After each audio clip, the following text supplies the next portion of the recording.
Hi, this is Rajesh Sharma. ప్లాట్‌లలో కానీ, ల్యాండ్స్‌లో కానీ ఇన్వెస్ట్ చేసేవాళ్ళు పర్టిక్యులర్‌గా వాళ్లకు కన్వీనియన్స్ ఉన్న మార్గం వైపు చూడడం అనేది చాలా సహజంగా ఉంటుంది. జనరల్‌గా హైదరాబాద్‌కు ఎటువైపు నుంచి వచ్చేవాళ్ళు అటువైపు ఇన్వెస్ట్ చేయడానికి మొగ్గు చూపుతుంటారు. కొంతమంది ఓవరాల్‌గా స్టడీ చేసి ఎక్కడ ప్రాజెక్టులొస్తున్నాయి, ప్రాజెక్టులంటే ఉద్యోగ కల్పన కోసం ప్రభుత్వం పెట్టుబడులు రూపంలో ఆకర్షించి స్థలాలు కేటాయిస్తే అక్కడ రానున్న ప్రాజెక్టులు నేననేది ఇరిగేషన్ ప్రాజెక్టులు కాదు. సో, అలాంటి ప్రాజెక్టులను ఎంపిక చేసుకొని అది ఎటువైపైనా పర్వాలేదు. కానీ పెద్ద ఎత్తున డెవలప్‌మెంటల్ యాక్టివిటీ వస్తుందా లేదా? ప్రాజెక్టులొస్తున్నాయా? పెద్ద ఎత్తున ఉపాధి, ఉద్యోగ కల్పన జరుగుతుందా లేదా? తర్వాత ప్రభుత్వం మౌలిక వసతులు అంటే రోడ్లు కానీ, ప్రజా రవాణా వ్యవస్థ కానీ అలాంటివి చేస్తుందా లేదా? సమగ్రంగా స్టడీ చేసి ఇన్వెస్ట్ చేస్తారు. కొంతమంది మాత్రం హైదరాబాద్‌కి ఎటువైపు నుంచి వస్తుంటే అటువైపు. అంటే ఫర్ ఎగ్జాంపుల్ నిజామాబాద్ వైపు నుంచి వచ్చేవాళ్ళు మేడ్చల్, కండ్లకోయ, తూప్రాన్ అటువైపు ఇంట్రెస్ట్ చూపిస్తుంటారు. ఆ! తర్వాత కరీంనగర్, మంచిర్యాల, సిద్దిపేట అటువైపు నుంచి వచ్చేవాళ్ళు ఎక్కువగా షామీర్పేట వైపు ఇంట్రెస్ట్ చూపిస్తుంటారు. వరంగల్ వైపు నుంచి వచ్చేవాళ్ళు యాదగిరిగుట్ట, భువనగిరి ఏరియాలో ఇంట్రెస్ట్ చూపిస్తుంటారు. విజయవాడ వైపు నుంచి వచ్చేవాళ్ళు అటువైపు. ఇట్లా సహజంగా చూస్తూ ఉంటాం మనం. కానీ కొంతమంది నేనిందాక చెప్పినట్టుగా సమగ్రంగా స్టడీ చేసి అది ఎటువైపైనా పర్వాలేదనుకున్న వాళ్ళు ఇప్పుడు ఫర్ ఎగ్జాంపుల్ కొంతమంది నా క్లయింట్స్ సింగరేణి ఎంప్లాయీస్ ఉన్నారు. సింగరేణి ఎంప్లాయీస్ మంచిర్యాల, శ్రీరాంపూర్, గోదావరిఖని, పెద్దపల్లి అటువైపు నుంచొచ్చి ఇటు నాగార్జున సాగర్ రోడ్డు, శ్రీశైలం హైవే వైపు ఇన్వెస్ట్ చేస్తుంటారు. ఎందుకంటే ఇప్పుడు అటువైపు ఫ్యూచర్ సిటీ పేరుట ఒక game changer city, parallel city, fourth city రాబోతుంది. మొన్నటి వరకు కొంతమంది ఫోర్త్ సిటీ వస్తుందా? పోతుందా?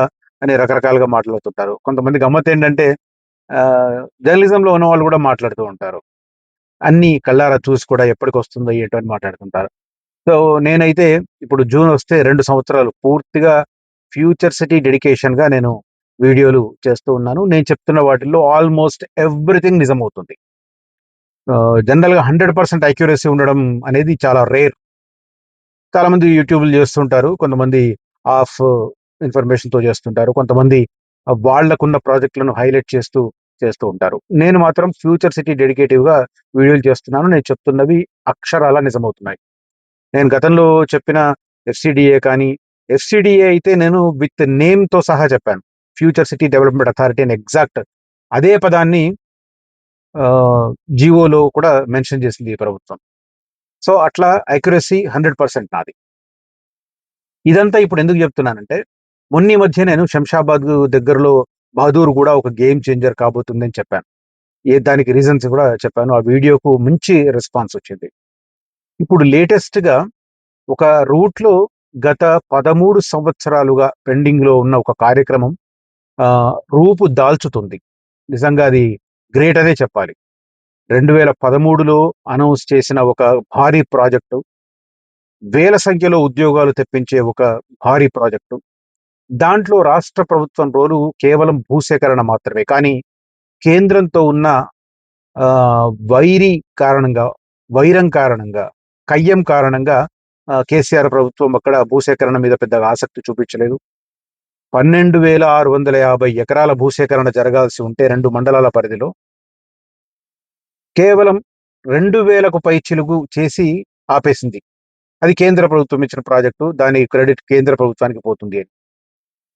కానీ తద్వారా రాష్ట్రానికి ఏ మేరకు నష్టం జరిగిందనేది ఆనాటి ప్రభుత్వం అంచనా వేయలేకపోయింది. ఆఫ్‌కోర్స్ అంచనా వేసినా కూడా ఇగోస్ ఎక్కువ. కానీ ఇప్పుడు ఈ 2, 3 ఏళ్ల వ్యవధిలో ఈ రాష్ట్ర ప్రభుత్వం తీసుకున్న కొన్ని చర్యలు, కేంద్ర ప్రభుత్వం తన బాధ్యతగా నిర్వర్తించిన కార్యక్రమాలు, ఈ 2 వెరసి అది ఇప్పుడు కార్యరూపం దాలుస్తుంది. వేల సంఖ్యలో ఉద్యోగాలు రావడం ద్వారా ఆ ఏరియాలో గత 13, 14 సంవత్సరాలుగా ఇన్వెస్ట్ చేసిన వాళ్ళ కలలు పండబోతున్నాయి. ఏ ఏరియానా? మంచి ఇంట్రెస్ట్ ఉన్న ఏరియా అది. చెప్తాను, డీటెయిల్స్ అన్నీ చెప్తాను. పూర్తి వీడియో చూడండి. మంచి ఇన్ఫర్మేషన్ ఉంటుంది. అలాగని ఫ్యూచర్ సిటీని డామినేట్ చేసే రకంగా అటువైపు ఉంటుందా అంటే లేదనే చెప్తాను. దానికి రీజనింగ్ ఏందనేది కూడా నేను చివర్లో చెప్తాను స్పష్టంగా. రైట్, మెయిన్ కంటెంట్ స్టార్ట్ చేసే ముందు ఫ్యూచర్ సిటీలో మంచి ఏరియాను చూసి ఇన్వెస్ట్ చేయండి. నన్ను కాంటాక్ట్ చేస్తే నాగార్జున సాగర్ రోడ్ వైపు కానీ, రతన్ టాటా రోడ్డు పక్కనే అప్కమింగ్ వెంచర్ కానీ ఇది ప్రీ లాంచింగ్. తర్వాత శ్రీశైలం రోడ్లో కడతాలు, మైసిగండి నుంచి ఆకుతోటపల్లె వరకు, అమన్గల్ వరకు కూడా మనకు రీజనబుల్ ప్రైసెస్లో కొద్దిగా మంచి ప్రైసింగ్ ఉంది అని అంటే ఇటు ఆదిబట్ల మున్సిపల్ పరిధిలోను, అటు తుక్కుగూడ మున్సిపాలిటీ పరిధిలోను, మహేశ్వరం దగ్గరలో కూడా మనకు మంచి వెంచర్లు ఉన్నాయి. కాకపోతే కొద్దిగా బడ్జెట్ పెరుగుతుంది.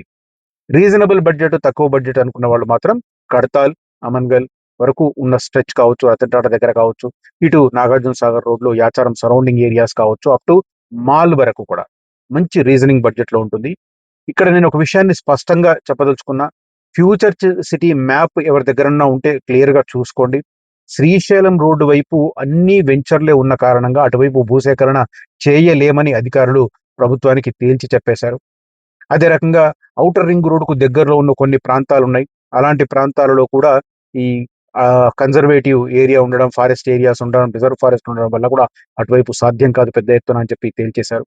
ఈ నేపథ్యంలో ప్రభుత్వం కొత్తగా కొన్ని గ్రామ పంచాయతీలను ఫ్యూచర్ సిటీ డెవలప్మెంట్ అథారిటీ పరిధిలో కలపబోతోంది. అందులో మాల్ ఏరియా ఉంటుంది, మాడ్గుల్ ఏరియా ఉంటుంది, అదే రకంగా మరిగూడ ఏరియా ఉంటుంది. అటువైపు ఎక్స్పాండ్ అయ్యే అవకాశాలు 99% ఉన్నాయి. నేను ఇదే ఇందాక చెప్పాను, ఫ్యూచర్ సిటీ విషయంలో నేను ఏది ప్రిడిక్ట్ చేస్తున్నా అది ఖచ్చితంగా అవుతుందని. ఇది కూడా ఖచ్చితంగా అవుతుంది. మాల్, అదే రకంగా మాడ్గుల, అదే రకంగా అటు మరిగూడ వైపు కూడా కొన్ని గ్రామాలను ఫ్యూచర్ సిటీ డెవలప్మెంట్ అథారిటీ పరిధిలోకి కలపబోతున్నారు. అక్కడి గ్రామాలలో తీర్మానాలు చేయించడం ద్వారా వాటిని మెర్జ్ చేయడానికి ప్రభుత్వం చర్యలు తీసుకోబోతోంది. కాబట్టి ఫ్యూచర్ సిటీ పరిధి దాటి కూడా మనము నాగార్జున సాగర్ రోడ్డు వైపు ఇన్వెస్ట్ చేసుకునే అవకాశాలు పుష్కలంగా ఉంటాయి. ఇంట్రెస్ట్ ఉన్న వాళ్ళు కనిపిస్తున్న నెంబర్లో కాంటాక్ట్ చేయండి. ఎవరికి ఎటువైపు ఇంట్రెస్ట్ అయితే అటువైపు చూపిస్తాను. మంచి లొకేషన్స్ ఉంటాయి, అదే రకంగా మంచి ఎలాంటి లీగల్ కాంప్లికేషన్స్ లేనివి ఉంటాయి. అదే సమయంలో రీజనబుల్ ప్రైస్ కూడా ఉంటుంది. కనిపిస్తున్న నెంబర్లో కాంటాక్ట్ చేయండి. వీలైనంత త్వరగా నిర్ణయాలు తీసుకోవాలి with regard to future city investment. ఎందుకంటే ప్రధానంగా మే నెల ఆఖరులోగా చాలా చాలా కార్యక్రమాలు గ్రౌండ్ కాబోతున్నాయి. వన్స్ గ్రౌండ్లో యాక్టివిటీ పెరిగితే, ప్రైవేట్ యాక్టివిటీ, ఇప్పటి వరకు అక్కడ జరుగుతున్నదంతా ప్రభుత్వానికి సంబంధించిన యాక్టివిటీ. అందుకే నేను ఎవరైనా మీర్ ఖాన్పేట ఏరియాలో ఇన్వెస్ట్ చేయొచ్చా అంటే నేను వద్దని చెప్తాను. ఎందుకంటే అక్కడ ప్రభుత్వం యాక్టివిటీ మాత్రమే ఉంది. స్కిల్ యూనివర్సిటీ కావచ్చు, అదే రకంగా మన తర్వాత ఇది ఎఫ్సిడిఏ బిల్డింగ్ కావచ్చు, ఫ్యూచర్ సిటీ కమిషనరేట్కి సంబంధించిన వ్యవహారం కావచ్చు. ఇవన్నీ అటు జరుగుతున్నాయి. వీటిల్లో చాలా చాలా తక్కువ ఎంప్లాయ్మెంట్ రేంజ్ ఉంది. కాబట్టి అక్కడ లేట్గా డెవలప్మెంట్ అవ్వడానికి అవకాశం ఉంటుంది. అదే సందర్భంలో ప్రైవేట్ ఎంప్లాయ్మెంట్ ఎక్కువ స్థాయిలో వస్తున్నది యాచారం మండలం. యాచారం మండలంలో మేడిపల్లి కానీ, తక్కల్లపల్లి కానీ, మొండిగౌరెల్లి కానీ, చింతపట్ల కానీ, నల్లవెల్లి కానీ, మల్కిజ్గూడ కానీ, ఇటువైపు చాలా హ్యూజ్ ఎంప్లాయ్మెంట్ వస్తుంది ప్రైవేట్ రంగంలో. ప్రైవేట్ రంగంలో వచ్చే ఎంప్లాయ్మెంటే ఏ ఏరియానైనా అభివృద్ధి పథంలో శరవేగంగా తీసుకుపోతుంది అనడానికి ప్రధానమైన సాక్ష్యం మనకు వెస్ట్ హైదరాబాద్, మాదాపూర్, కొండాపూర్, గచ్చిబౌలి ఇలాంటి ఏరియాస్. అక్కడంతా ప్రైవేట్ ఎంప్లాయ్మెంట్, గవర్నమెంట్ ఎంప్లాయ్మెంట్ చాలా తక్కువ. నిజానికి గచ్చిబౌలిలో 48 సంవత్సరాల క్రితం యూనివర్సిటీ ఆఫ్ హైదరాబాద్ ఏర్పాటైంది, సెంట్రల్ యూనివర్సిటీ అంటాం. కానీ అక్కడ గత 15-20 సంవత్సరాలుగానే డెవలప్ అయింది. అది రీజన్ ఏంటంటే ప్రైవేట్ ఎంప్లాయ్మెంట్ రావడం. అలాంటి పరిస్థితి మనకు యాచారం మండలంలో ఉన్న గ్రామాల్లో వస్తుంది. ఒకవైపు డ్రోన్స్ మ్యానుఫ్యాక్చరింగ్ హబ్, దాదాపు 15-16 వేల ఎంప్లాయ్మెంట్. అటువైపు లైఫ్ సైన్సెస్ హబ్, దాదాపు 35-36 వేల ఎంప్లాయ్మెంట్. రెండు కలిపితే దాదాపు 50 వేల ఎంప్లాయ్మెంట్ మనకు యాచారం మండలంలో ఉన్న నక్కర్తమేడిపల్లి, తక్కల్లపల్లి, ముండిగౌరిల్లి, యాచారం ఈ ఏరియాలో వస్తుంది.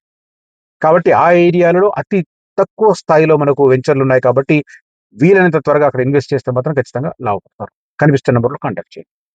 రైట్, ఇక నేను ఈ వీడియోలో పర్టికులర్గా చెప్పదలుచుకున్నది జహీరాబాద్ ఏరియా, ముంబై నేషనల్ హైవేకి సంబంధించి.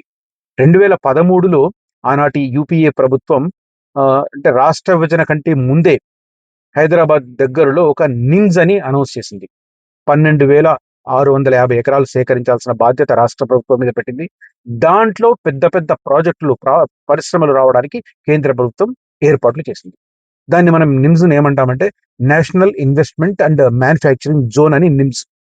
అయితే అప్పటి నుంచి కూడా కేవలం ఒక 2,000 ఎకరాలు మాత్రమే సేకరించి మిగతాది కేంద్రానికి సహకరించకుండా ఆనాటికే కేసీఆర్ ప్రభుత్వం వ్యవహరించింది. దాంతో ఆ నిమ్స్ పేరు చెప్పి అక్కడ రియల్ ఎస్టేట్ వ్యాపారం చాలా చాలా పెద్ద ఎత్తున సాగింది 2015 నుంచి 2018-20 వరకు. ఆ తర్వాత భూసేకరణ నత్తనరకన ఉండడం వల్ల కొంతమంది స్లో డౌన్ అయ్యింది. కానీ చాలా మంది అప్పటికే ఇన్వెస్ట్ చేశారు అక్కడ. మనకి ఈవెన్ సదాశివపేట తర్వాత జహీరాబాద్ సరౌండింగ్ ఏరియాలో కూడా రేట్లు పెరగడానికి ఆనాడు యూపీఏ ప్రభుత్వం ఇచ్చిన నిమ్స్ కారణమైంది. కానీ రాష్ట్ర ప్రభుత్వం భూసేకరణ చేయకపోవడం వల్ల ఇంతకాలం పెండింగ్ పడింది. ఇప్పుడు రైజ్ లోకి వచ్చింది. ఏకంగా ఈ ప్రభుత్వం 10,000 ఎకరాలకు పైగా భూములు సేకరించింది 2 మండలాలు. సో, ఇప్పుడు అక్కడ పెద్ద పెద్ద పరిశ్రమలు హ్యుండై కావచ్చు, తర్వాత మహీంద్రా అండ్ మహీంద్రా కావచ్చు, ఇలాంటి పెద్ద పెద్ద పరిశ్రమలు రాబోతున్నాయి. పెద్ద పెద్ద పరిశ్రమలలో వేలాది సంఖ్యలో ఎంప్లాయ్‌మెంట్ వచ్చినప్పుడు ఆ సమీప ప్రాంతాల్లో దాని ఇంపాక్ట్ స్పష్టంగా కనిపిస్తుంది. మరొక ప్లస్ పాయింట్ ముంబై నేషనల్ హైవేకి దగ్గరగా ఉంటుంది. సో, ఏమేం రాబోతున్నాయని చెప్తానిక్కడ. 2,369 కోట్లతో అక్కడ స్మార్ట్ సిటీని ఏర్పాటు చేయబోతున్నారు. నిమ్స్ భవిష్యత్ బంగారం, భారీగా తరలిరానున్న పరిశ్రమలు, ప 10,000 ఎకరాలకు పైగా భూసేకరణ పూర్తి, ఆకర్షణీయమైన ధరలు ఏర్పాటవుతున్నాయి. ఆహ్, నిమ్స్ పారిశ్రామిక ప్రాంతానికి వెళ్లేందుకు హుగ్గెల్లి 65వ జాతీయ రహదారి నుంచి జరాసంగం మండలంలోని బర్దీపూర్ గ్రామ శివారులో సుమారుగా 9 కిలోమీటర్ల రోడ్డు మార్గాన్ని 100 కోట్ల రూపాయలతో నిర్మాణం పూర్తి చేశారు. నిర్మాణం పూర్తయిన రోడ్డు మార్గాన్ని గత సంవత్సరం రేవంత్ రెడ్డి ప్రారంభించారు అని కనిపిస్తుంది. దాంతో పాటు కేంద్ర ప్రభుత్వం 2024లో ఇండస్ట్రియల్ స్మార్ట్ సిటీగా జహీరాబాద్‌ను ప్రకటించడంతో నిమ్స్ పనులు ఊపందుకున్నాయి. 2,369 కోట్లతో హైదరాబాద్ నాగపూర్ పారిశ్రామిక కారిడార్ అభివృద్ధిలో భాగంగా జరాసంగం, న్యాల్కల్ మండలాల్లో గ్రామాల పరిధిలో లేఅవుట్ అభివృద్ధి, అంతర్జాల సౌకర్యం అంటే ఇంటర్నెట్ సౌకర్యం, highways, electricity, drainage system, drinking water, parks ఇలాంటి మౌలిక సదుపాయాలు ఏర్పాటు చేయబోతున్నారు. మొదటి విడతలో భాగంగా బర్దీపూర్, చిలేపల్లి తాండా, ఎల్గోయి గ్రామాల నిమ్స్ వివిధ పరిశ్రమల కోసం 3,245 ఎకరాలు అక్కడ ఉంది. దానికి సంబంధించి వాటిల్లో మౌలిక వసతులు ఏర్పాటుకు చర్యలు శరవేగంగా తీసుకుంటున్నారు. టెండర్లు కూడా ఆహ్వానం జరిగింది. ఎస్ఆర్ఆర్ ప్రైవేట్ లిమిటెడ్ టెండర్లను దక్కించుకుంది. 596 కోట్లతో స్మార్ట్ సిటీ మౌలిక సదుపాయాలు అక్కడ ఏర్పాటు చేస్తున్నారు. నిమ్స్ పరిశ్రమల స్థాపన కోసం ముందుకొచ్చిన పరిశ్రమలకు రాష్ట్ర ప్రభుత్వం భూములు కేటాయించింది. ఈవీఎం టెక్నాలజీ సంస్థకు 511 ఎకరాలు కేటాయించింది. ఈ సంస్థ 1,000 కోట్ల రూపాయలతో పరిశ్రమలు స్థాపించబోతోంది. ఈ సంస్థకు సంబంధించి ఇదివరకే శంకుస్థాపన అయింది. తర్వాత లేటెస్ట్‌గా హ్యుండై మోటార్ కంపెనీ 675 ఎకరాలు కేటాయించారు. 8,528 కోట్ల రూపాయలు పెట్టుబడులు పెడుతోంది హ్యుండై సంస్థ. తర్వాత స్థానికంగా 4,270 మందికి ఉపాధి కల్పించే ఏర్పాట్లు జరుగుతున్నాయి. మొదటి విడతగా సేకరించిన భూముల్లో మౌలిక సదుపాయాలు కల్పించేందుకు కేంద్ర రాష్ట్ర ప్రభుత్వాలు కలిసి గ్రీన్ సిగ్నల్ ఇచ్చాయి. ప్రాజెక్టులో కేంద్ర ప్రభుత్వం వాటా 49%, రాష్ట్ర ప్రభుత్వం వాటా 51% చొప్పున పెట్టుబడులు పెట్టనున్నారు. దాదాపు 2,369 కోట్ల వ్యయంతో నిమ్స్ ప్రాజెక్టు కోసం మొదటి విడతగా సేకరించిన 3,245 ఎకరాల భూముల్లో సదుపాయాలు ఇమ్మీడియట్‌గా ఏర్పాటు చేస్తున్నారు. మిగతా దాన్ని అలా ఎక్స్‌టెన్షన్ చేయడానికని ప్రయత్నాలు చేస్తున్నారు. ఈ నేపథ్యంలోనే అక్కడ మొత్తం అంటే గతంలో ఏదైతే పెండింగ్ పడిందో, ఆ పెండింగ్ పడిన కార్యక్రమాలు ఇప్పుడు వేగవంతం అవుతున్నాయి. బెస్ట్ పార్ట్ ఏంటంటే అక్కడ ఇన్‌ఫ్రాస్ట్రక్చర్ కోసం అంటే రోడ్లు కావచ్చు, పార్కులు కావచ్చు, ఇలాంటి వాటి డెవలప్‌మెంట్ కోసం ప్రభుత్వం నిధులు కేటాయించడం, నిధులు విడుదల చేయడం, ఏదో కేటాయించి మొక్కుబడిగా కాకుండా విడుదల కూడా చేయడం వల్ల శరవేగంగా అక్కడ కార్యక్రమాలు జరిగే అవకాశం ఉంది. ఇప్పటివరకు నిమ్స్ పేరిట అక్కడ రియల్ ఎస్టేట్ వ్యాపారాలు పెద్ద ఎత్తున కోట్లు గడించారు. కానీ ఇన్వెస్ట్ చేసిన వాళ్ళు మాత్రం చాలా మదనపడే పరిస్థితి. ఎందుకంటే నిమ్స్ భూసేకరణ నత్తనడకన సాగడం వల్ల చాలా మంది మదనపడ్డారు. ఇప్పుడేంటంటే ఆ కోట్లు సంపాదించుకునే రియల్ ఎస్టేట్ సంస్థలు పక్కన పెట్టండి. కానీ ఇన్వెస్ట్ చేసిన వారికి ఇది శుభవార్తగా చెప్పాలి. ఆఫ్‌కోర్స్ మళ్ళీ దీన్ని అనుకూలంగా మార్చుకొని రియల్ ఎస్టేట్ సంస్థలు మరిన్ని వెంచర్‌లేస్తాయి, మరిన్ని కార్యక్రమాలు చేస్తాయి. కానీ ఇప్పటివరకు ఇన్వెస్ట్ చేసి గత 10 ఏళ్లుగా మదన పడుతున్న వారికి మాత్రం ఇది ఖచ్చితంగా ఒక గుడ్ న్యూస్ గానే చెప్పాలి. ఇప్పుడు శరవేగంగా పనులు జరుగుతున్నాయి. కాబట్టి ఒక 2, 3 ఏళ్లలో ఒక కార్యరూపం వచ్చి అక్కడ భారీ ఎత్తున పరిశ్రమలు వస్తాయి. చాలా మందికి ఉద్యోగాలు దొరికితే పరోక్షంగా అది ఉపాధి కల్పన స్థానికులకు పెరిగి రెవెన్యూ పెరుగుతుంది. అభివృద్ధి పెరగడానికి అవకాశం ఉంటుంది. అయితే ఇప్పటి నుంచి ఇన్వెస్ట్ చేసే వాళ్ళు మాత్రం కొద్దిగా ఆచితూచి నిర్ణయం తీసుకోవాలి. ఎక్కడ పెడితే బాగుంటుందనేది కూడా ఒక లోతైన ఆలోచన చేసి పెట్టాలి. అందరూ రియల్ ఎస్టేట్ సంస్థలు ఏం చేస్తారంటే అన్నీ కూడా మా దగ్గర అన్నీ వస్తున్నాయని చెప్పేస్తుంటారు. నిజానికి అదంతా టెంటేటివ్‌గా ఉంటుంది. అక్యురేట్ ఇన్ఫర్మేషన్ ఇచ్చే వాళ్ళను నమ్మాలి. వాళ్ళ దగ్గర ఇన్వెస్ట్ చేయాలి. చాలా మంది ఇది కాకుండా ఏదో రకరకాల ప్రయోగాలు చేస్తుంటారు, నష్టపోతూ ఉంటారు. సో, వైజ్ నిర్ణయం అనేది ఖచ్చితంగా మంచి ఆహ్, మీకు రిటర్న్స్ రావడానికి, అప్రిషియేషన్ రావడానికి స్కోప్ ఉంటుంది. ఇది ఫ్యూచర్ సిటీ అయినా, అటు నిమ్స్ అయినా కూడా. కానీ నిమ్స్‌కి, ఫ్యూచర్ సిటీకి నేను చివరిలో చెప్తానని చెప్పాను కదా! తేడా ఏందంటే నిమ్స్ అనేది పూర్తిగా పెట్టుబడులు పెట్టే ఒక పారిశ్రామిక వాడ. ఇండస్ట్రియల్ జోన్ అది. ఫ్యూచర్ సిటీ అలా కాదు. ఫ్యూచర్ సిటీలో ఇన్వెస్ట్‌మెంట్ అంటే అక్కడ కర్మాగారాలుండవు, పరిశ్రమలుండవు. కానీ సంస్థలుంటాయి. వివిధ సెక్టార్‌లకు సంబంధించిన కార్యకలాపాలు సాగించే కార్యాలయాలుంటాయి. లైక్ మన వెస్ట్ హైదరాబాద్‌లో జరిగినట్టుగా. దాంతో పాటు ప్యారలల్ రంగాలన్నీ ఉంటాయి. అంటే ఏఐసిటీ కావచ్చు, ఎలక్ట్రానిక్స్ ఏరియా కావచ్చు, లైఫ్ సైన్సెస్ హబ్ కావచ్చు, ఫర్నిచర్ హబ్ కావచ్చు, హెల్త్ సిటీ కావచ్చు, ఎంటర్‌టైన్‌మెంట్ జోన్ కావచ్చు, రెసిడెన్షియల్ ఏరియా కావచ్చు. ఈ రకంగా మల్టిపుల్ జోన్స్, మల్టిపుల్ సెక్టర్స్ ఉన్న హైలీ ఇన్‌ఫ్రాస్ట్రక్చర్ ఏర్పాటు కాబోతున్న ఏమాత్రం పొల్యూషన్ లేని ఏరియా ఫ్యూచర్ సిటీ. అంటే ఒక ప్యారలల్ సిటీ. కాబట్టి ఈ ఇన్వెస్ట్‌మెంట్ వేరు. అదే రకంగా నిమ్స్ అనేది కేవలం ఇండస్ట్రియల్ ఏరియా. పొల్యూషన్‌తో కూడిన ఇండస్ట్రీలుంటాయి. నాన్ పొల్యూషన్ ఇండస్ట్రీసు ఉంటాయి అక్కడ. దానికి దీనికి పోలిక అనేది కరెక్ట్ కాదు. ఎవరికైతే బాంబే హైవే మీద ఇంట్రెస్ట్ ఉందో అటువంటి వాళ్ళు మనం అటువైపు సజెస్ట్ చేయొచ్చు. కానీ ఏతావాతా ఒక పారలెల్ సిటీగా ఏర్పడి మన మాదాపూర్, కొండాపూర్, గచ్చిబౌలి, నానక్రామ్ గూడ ఇలాంటి ప్లేస్ ఏదైతే డెవలప్ అయిందో, కోకాపేట్ ఇలాంటి ప్లేస్ ఎలా డెవలప్ అయిందో అలాంటి ఒక ప్యారలల్ సిటీ వచ్చే ఏరియా వరకు భారత్ ఫ్యూచర్ సిటీ. దానికి దీనికి పోలికే లేదు. సో ఫ్యూచర్ సిటీ ఇన్వెస్ట్‌మెంట్ అనేది ఎప్పుడూ సూపర్ ఇన్వెస్ట్‌మెంట్. నిమ్స్ కూడా ఓకే. బట్ ప్రిపేర్ అవ్వాలి. నాన్ పొల్యూషన్ ఏరియా వేరు. పొల్యూషన్ ఉండే ఇండస్ట్రీస్ ఉండే ఏరియా వేరు. ఇది కొద్దిగా కంపేర్ చేసుకొని దాని ప్రకారం నిర్ణయం తీసుకోమని అడ్వైస్ చేస్తాను. ఇంట్రెస్ట్ ఉన్న వాళ్ళు కనిపిస్తున్న నంబర్‌లో కాంటాక్ట్ చేయవచ్చు. ఈ వీడియో కంటెంట్ గనక నచ్చితే ఈ వీడియోను లైక్ చేయండి. నలుగురితో ఈ వీడియోను పంచుకోండి. Thank you for watching this video. జై హింద్.